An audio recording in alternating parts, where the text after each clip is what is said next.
통장에 100만 원 이상 모이면 막 손이 떨려. 어떡하지? 빨리 써야 돼. 빨리 써야 돼. 빨리 써야 돼. 큰일 났다. 이거 어떡하지? 야, 오늘 술 먹을까? 막 이런 친구들이 되게 많아. 되게 많습니다. 네. 자, 그러면 다음 사연은 이겁니다. 극소기업 대리. 극소기업이요. 극소기업. 극소기업은 뭐 1인 기업인가? 네. 만 34세 남자고 제조업 관리직입니다. 소득은 390만 원인데 네. 남편이 250만 원, 아내가 140만 원 정도. 저 250 소득이 지금 6년 차신데 250. 그래요? 제조업에서. 네. 그러니까 굉장히 사실은 짠 편이죠. 그래요? 이 기업. 그래서 극소기업이라고 표현을 하신 것 같은데 그래도 제조업이면 네. 어떤 제조업일지는 네. 모르겠으나. 자, 근데 월 저축액은 고정이 32만 원에 플러스 알파인데 이 알파가 작으니까 32만 원 알파라고 하셨겠죠? 저게 뭐랄까요? 들쭉날쭉해요. 그래요? 네. 막 엄청 크기도 해요? 100만 엄청 원씩도 크기도 합니다. 막 되고? 80, 90 정도 되기도 하고. 그러면은 근데 또 희한해요. 그래서 아이가 없으니까. 그럼 문제가 없는 거 아닌가? 네, 지금 상태에서는 문제가 없어 보이는데 이분의 걱정은 아이를 낳게 되면 문제가 생길 것 같아서 아이 낳는 걸 지금 꿈도 못 꾸시고. 네. 그러니까 어떻게 보면 첫 번째 사연의 과거 버전인 느낌. 아이 태어나기 전. 아이 태어나기 전인데 이분의 걱정은 나는 소득이 너무 작다. 250 정도 수준이니. 그럴 수도 있겠네요. 아내분 소득도 이게 날아가 버리는 거잖아요. 네네네. 그러니까 이거 어떻게 해야 되지? 문제가 생기기 직전 문턱에 와 있는 상황. 그럼 우선 차는 사면 안 되겠네요. 한번 그죠? 보겠습니다. 답이 나왔죠. 네. 안녕하세요. 극소기업이라 걱정이 많은 남편입니다. 저희는 이번 연도에 결혼한 신혼부부입니다. 직장에 다닌 지 6년 차인데 실수령액은 250만 원 정도고 아내가 개인 사업을 하고 있는데 똑같네. 네. 네, 한 달에 실수령액 기준이 한 140 정도 됩니다. 저는 30대 초반까지 통장에 100만 원 이상 모아본 적이 없는 사람입니다. 근데 남자분들이 이런 사람들이 많아요. 많아요. 진짜 많습니다. 많아. 진짜. 이게 특이한 게 아니에요. 오히려 특이한 게 뭐냐면 미혼일 때 돈 모으신 분들이 저는 사실 네, 그게 특이해. 네, 빈도가 이게 비중이 덜 작아요. 훨씬 소수입니다. 특히 남자분들. 그래서 저희끼리도 그래요. 그런 친구들 보면 와 대단하다 이러지. 다 이렇게 삽니다. 그러니까 통장에 100만 원 이상 모이면 막 손이 떨려. 어떡하지? 빨리 써야 돼. 부자야. 빨리 써야 돼. 빨리 써야 돼. 큰일 났다. 이거 어떡하지? 야, 오늘 술 먹을까? 막 이런 친구들이 되게 많아.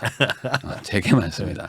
그리고 이런 친구들이 뭐 핸드폰 맨날 바꾸고 그렇죠. 막 차 뽑고 그래도 문제가 안 생기니까. 근데 왜냐면 저도 그게 이해가 되는 게 사실 우리나라가 그 20대 중반까지 거의 뭐 공부만 하고 살잖아요. 아니면 뭐 거의 그냥 특별하게 뭘 못하게 하잖아요. 그리고 뭔가 내가 지출을 할 수 있는 게 부모님 용돈을 그렇죠. 의지해서 하는 게 네. 대부분이다 보니까 뭐 비싼 옷, 뭐 좀 좋은 신발, 뭐 좋은 신발 해봐야 뭐 몇십만 원짜리가 아니라 그렇죠. 나이키 운동화 이런 거 사는 것도 엄마 쫄라야 돼요. 고등학교 때까지. 맞아요. 그런데 돈 벌기 시작하잖아요.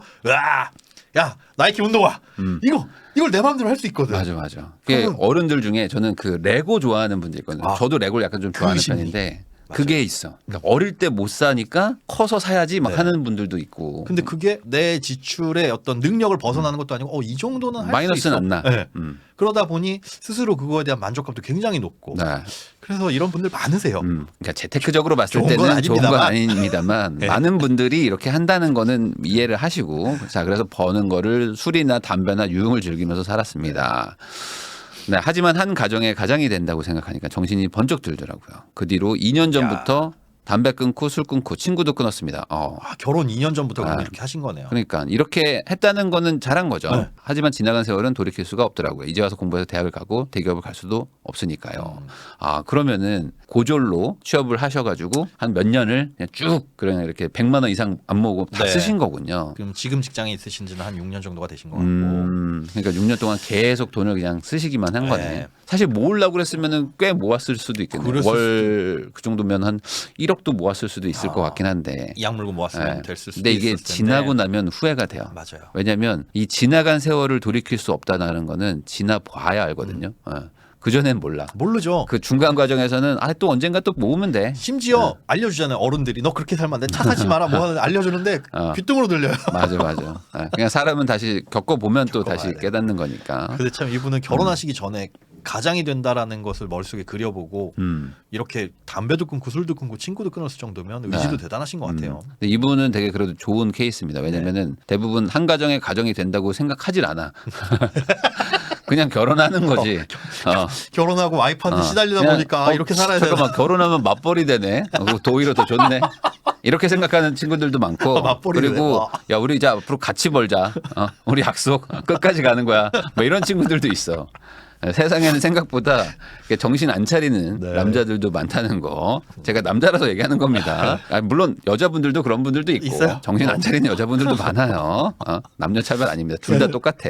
부부 소득은 390도 안 되는데 네. 이런 형편의 결혼은 현실적으로 꿈도 못 꿔야 맞지만 저는 이건 아닌 것 같은데 390이 아주 작은 건 아니거든요. 그렇죠. 결혼을 못할 수준은 아니에요. 음. 불행 중 다행으로 양가 부모님들께서 조금씩 도와주셔서 가능했습니다. 많이 도와주셨어요. 많이 도와주셨구나. 뒤에 보시면 아시겠지만 잠깐만. 그러면 거꾸로 돈을 썼던 것도 이 믿을 구석이 있어서 쓴 거 아닙니까? 그런가? 뭐 그럴 수도 있겠네요. 뒷배가 있으니 영식아 걱정하지 마. 아빠가 최소 2억 정도는 꽂아줄 테니까 너 시원하게 살아. 남자답게 살아. 이랬던 거 아닐까? 알 수는 없습니다. 그랬을 수도 있다. 그래서 도움을 좀 받으셨다. 네. 자, 하지만 소득이 나아지지 않으면 아기는 엄두도 안 납니다. 2세를 이제 꿈꾸는데 그러니까 어떻게 이제 부모님 도움으로 결혼을 하긴 했는데 애를 낳으려니까 이것도 이제 문제죠.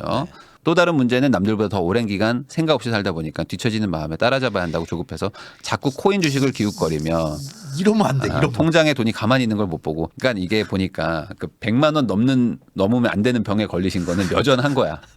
그래서 소비로 안 가고 이게 지금 코인 주식 계속 이제 투자로 한번 해가지고 이제 불려야 되겠다. 근데 저는 그렇게 생각해요. 그러니까 지나간 세월을 따라잡으려고 하면 항상 문제가 생기더라고요. 너무 조급해하지 마세요. 지금 어떻게 보면 물론 이제 그 마음은 알겠어요. 소득이 너무 낮고 네. 앞으로 아기도 낳고 뭐 이러면 할 것들이 많은데라고 그 조급하고 걱정되는 마음은 알겠으나 네. 그러면 발전적인 걸 찾아야 되는데 그 조급한 마음에 코인 주식을 기웃거리면서 사실 저건 투자라기보다 요행을 바라는 거거든요. 아니, 지나간 뭐, 시간을 다시 되돌릴 만한 그렇죠. 잘할 수도 있지만 근데 이제 그런 마음이시진 않을 것 같아요. 제가 봤을 때는 그냥 이런 거죠. 뭐 같은 친구가 있었는데 한 친구는 6년간 돈을 모아서 1억이 됐고 나는 6년간 뭐 예를 들어 즐겁게 살아서 이제 통장에 1,000만 원 있는 똑같은 30대가 됐다 이거죠.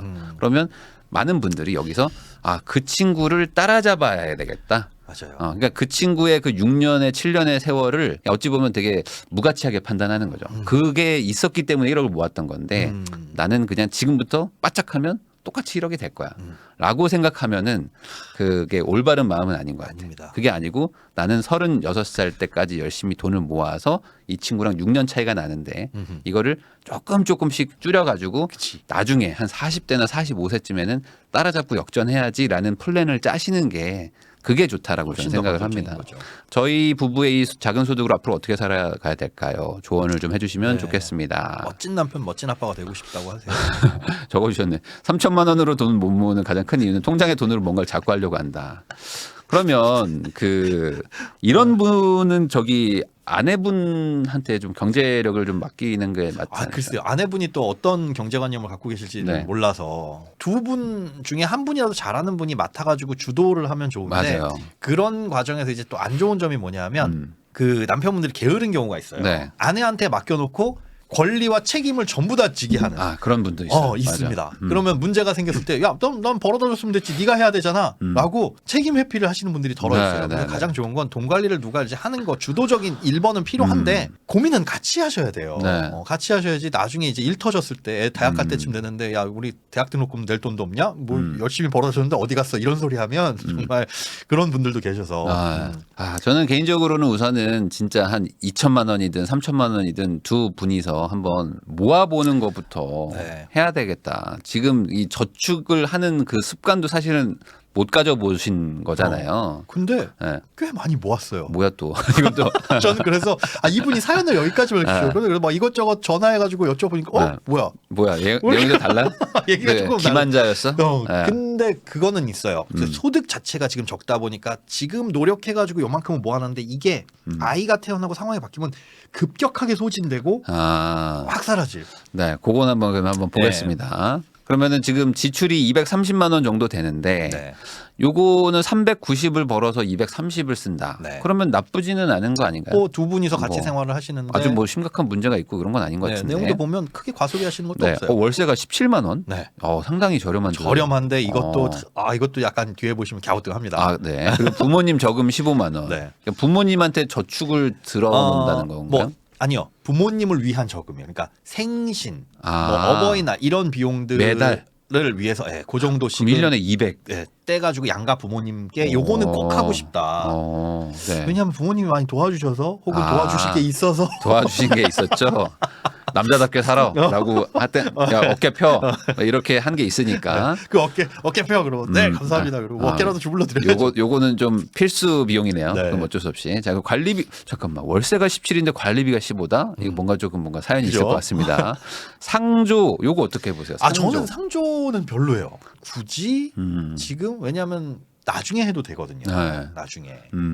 사실- 일은 모르겠지만 하긴 또 나이가 또 아직 어리시니까 네. 지금 뭐 부모님이 뭐 이제 60대 정도 되셨다고 네. 치면 사실 이거를 이제 뭐 부모님한테 쓰려고 생각해서 이 가입하는 분들이 대부분일 텐데 그쵸.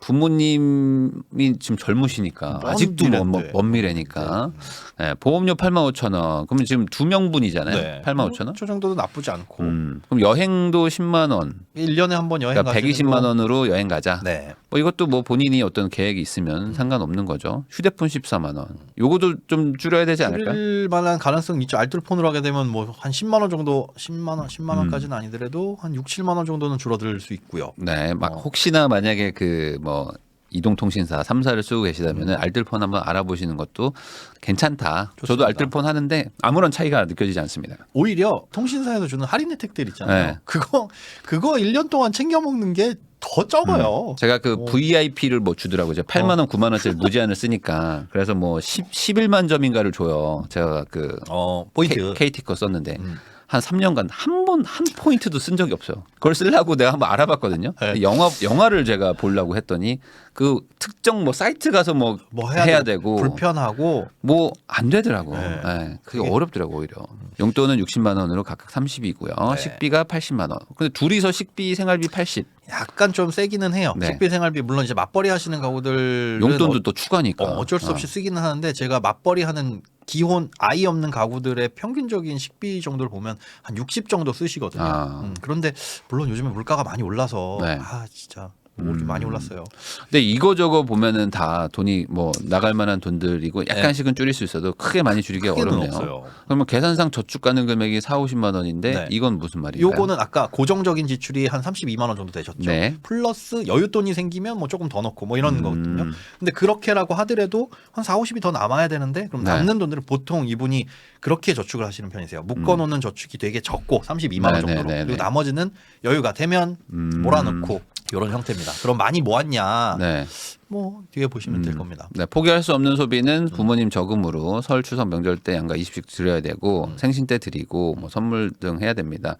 뭐 이거는 드려야 되겠다고 마음 먹었으면 미리 예산을 빼서 따로 빼는 건 뭐 좋다고 보고요. 네. 장기 렌트. 장기 렌트가 꽤 문제가 있던데. 이게 좀 애매하더라고요. 렌트 비용이 왜 들어갈 건지. 출근 시 차량으로 50분 걸려요. 네.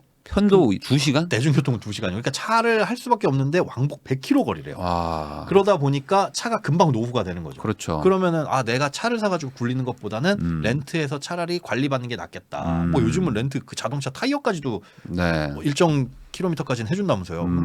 그래 이게 또 그렇게 나쁜 판단은 아닌 것 같네라는 생각이 드는데 왜 100km를 왔다 갔다를 하셔야 될까는 네. 그건 조금 의문이에요. 근데 아이도 없고 네. 그리고 이제 맞벌이를 한다면 뭐 그 중간쯤 어딘가거나 할 수 있을 게 있을 텐데 지금 한 명이 완전히 희생하는 식으로 지금 집을 얻은 게 아닌가. 그렇죠. 네. 이분이 희생을 하시는 상황이. 네. 근데 있죠. 왕복 100km는 사실 좀 정말 위험하기도 하고 위험하기도 보통 이러다가 이제 졸음운전도 많이 네. 하고 막 그러는데 자 그래서 자산이 3억 3,960만 원이에요. 많죠. 아니, 이쪽은 없었어요. 부채가 0원이야. 기만자. 다들 반전, 대반전. 죽어나겠군요 했는데 알고 봤더니 뭐야. 순자산 3억 3,900.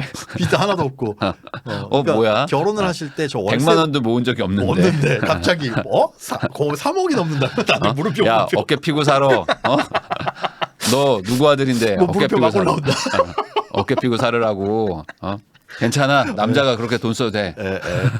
뒤통수 맞았다고 다들 네. 여기 올렸대요.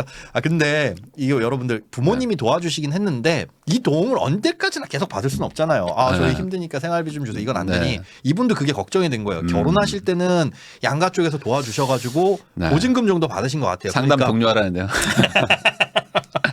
상담 종료. 근데 다음이 문제잖아요. 아 그렇죠. 저걸 다 헐면서 살 수는 없으니까 네. 지금 앞서 말씀드린 것처럼 소득이 6년째 일했는데 250만 원입니다. 이 직장에서 네. 주는 게. 그리고 140만 원 맞벌이 합쳐가지고 390인데 이 상황에서 만약에 아이를 낳고 아까 지출이 그만큼에서 한 90만 원, 100만 원 플러스가 된다면 네. 없어요. 이분들도 지금 있는 거 이 상태에서 자산이 늘어나기는커녕 뭐 줄어들 수도 있는 거고. 자 그러면 우선 월세 보증금 2억 8천만 원이 저게 있다. 아 저게 희한하다. 이거는 월세가 아니잖아. 저게 그러니까 뭐 이건 전세잖아요, 전세 그냥. 네. 이 정도면. 민간 임대 아파트입니다. 민간 임대 아파트에 이분들이 들어가셔가지고 민간 거기를- 임대를 왜 갔지? 그러니까 처음에 네. 결혼 신혼집을 얻을 때 잘 모르시고 이런 거 저런 거 알아보다가 부모님이 이 정도 지원을 해주신다니까 그러면은 요 정도로 할 수 있는 게 뭐가 있을까? 근데 이분들 사는 그 지역이 전세를 얻기엔 저동 가지고 좀 빠듯해요. 경기도 왼쪽 위쯤 지역입니다. 거의 다 나왔어요. 대충 일산 뭐 얼추 그 그렇죠. 정도 인근. 거기에서 이제 출퇴근은 딱 한강을 갈라가지고 이렇게 반으로 내려오시고 강남 쪽으로 내려오시니까. 네. 그쪽 경기도 밑에 쪽이고. 네. 그런데 그 출퇴근거리가 그럼 100km. 집을 바꾸면 대중교통 탈 수 있겠는데. 제 말이 이걸 밑으로 옮기면 안 되나? 그러니까 서울로 가신다는 거죠? 아니요, 경기도로? 김포 쪽이에요.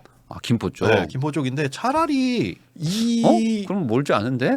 저 도대체 어떻게 통근거리가 100km가 나지? 근데 김포가 되게 넓잖아요. 네. 그럴 수 있죠. 넓으니 여기저기 이렇게 막 대중교통이 안 알겠습니다. 다니는 그쪽이면 제조업이 또 몰려 있는 곳이 그럴 수 아마 있구나. 변두리일 거란 말이죠. 네네네. 그러면 주거지를 이쪽이 아닌 김포 쪽으로만 옮기고 보증금을 확 낮춘 수준으로 가면 네. 월세가 좀 오르더라도 네네네.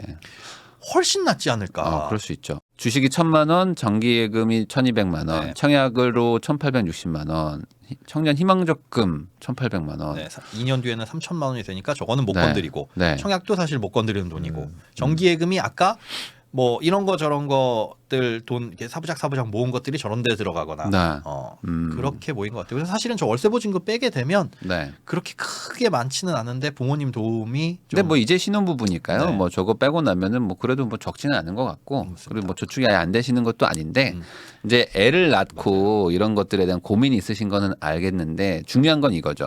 결국에 이번에 부모님이 만약에 안 도와주셨으면 뭐 지금 상황은 완전 달라졌겠죠. 완전 다릅니다. 그러면 아마 월세도 훨씬 많이 내고 계셨을 거고 적자가 날 수도 있었을 수도 있고 네. 상황이 완전 바뀌었을 거라는 거는 알고 계실 거예요. 그러면 반대로 지금까지 내가 이제 뭐 아까 몇 년간 돈 쓰고 이렇게 지냈던 거에 대해서 다행히 한번 리셋을 해준 거죠. 부모님이. 그치 그렇게 생각하면 되게 좋네요. 부모님이 딱 됐다. 리셋을 한번 해주고 다시 게임 스타트를 하게 해준 거잖아요. 그럼 앞으로 또 그러면 내가 또 안 좋게 돼서 또 리셋을 받을 거냐?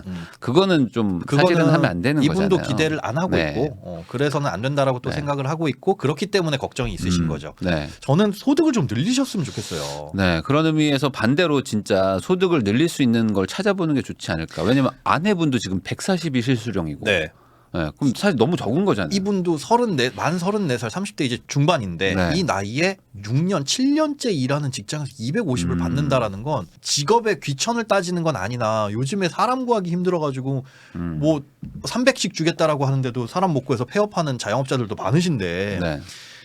그렇게 따지면 이분은 너무 본인의 한계를 가둬놓은 거 아닌가 그런 생각이 들더라고요. 앞서 그 사연에서 잠깐 언급을 해주셨잖아요. 네. 지금 와서 내가 공부를 해서 대학을 갈 수도 없고 대기업 갈 수도 없으니 마치 이 소득에 만족을 해야만 되는 것 네, 같은 네. 본인 스스로 결정을 내리신 것 같은데 아닙니다.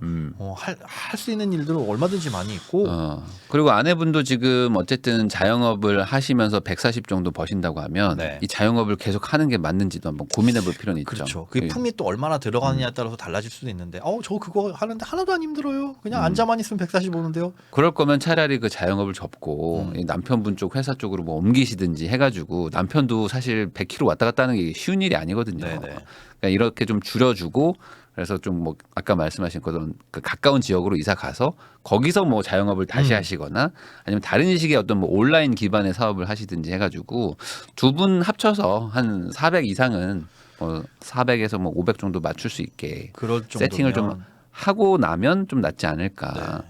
지금 사실 최저임금만 받아도 거의 200만 원 가까운 넘어요 지금. 네, 시절이잖아요 네, 지금. 네, 네. 네, 그런데 어쨌든 내 사업이긴 하지만 월 140 정도 버신다고 하면은 상황이 그렇게 좋은 건 좋은 건 아니니까. 아닙니다. 그럼 이게 뭐 장기적으로 사업이 막 폭발적으로 성장하는데 당장 뭐 지금 낮은 거라면 상관없겠지만 장기적으로도 내가 뭐 특별하게 뭔가 보이는 게 아니라면은 이거를 정리하고 새로운 뭔가 길을 찾아보는 것도 괜찮을 것 같아요. 자, 그래서 지금 민간 임대주택 보증금을 어떻게 쓸지를 좀 생각을 좀 해봐야 된다. 이건 그냥 저 기회비용이 얼마나 되는 건지 계산해 드리려고 해놓은 거예요. 지금 요즘에 요거 만약에 빼가지고 채권에 넣으면 채권에 넣으라는 말씀은 아닙니다. 네네네. 이 정도 돈이 얼마나 아까운 돈이 사라지고 있는지를 보여드리려고 그러는데 요즘에 5년물 AA 이상 채권이 어디면 은행채나 뭐 이런 것들이요. 네네네. 금리가 5.3%입니다. 그렇죠. 네. 그러면 2억 8천을 넣으면 저 정도 한 달에 120만 원 정도의 이자를 받는 돈이 여기서 지금 그렇죠. 있는 거니까 저걸로 월세 충분히 충당 가능하지. 네. 한편으로는 그렇죠. 저거 뭐 반만 넣는다고 해더라도 60만 원씩 나오는 거니 네. 그럼 그걸로 월세 다 되네. 네.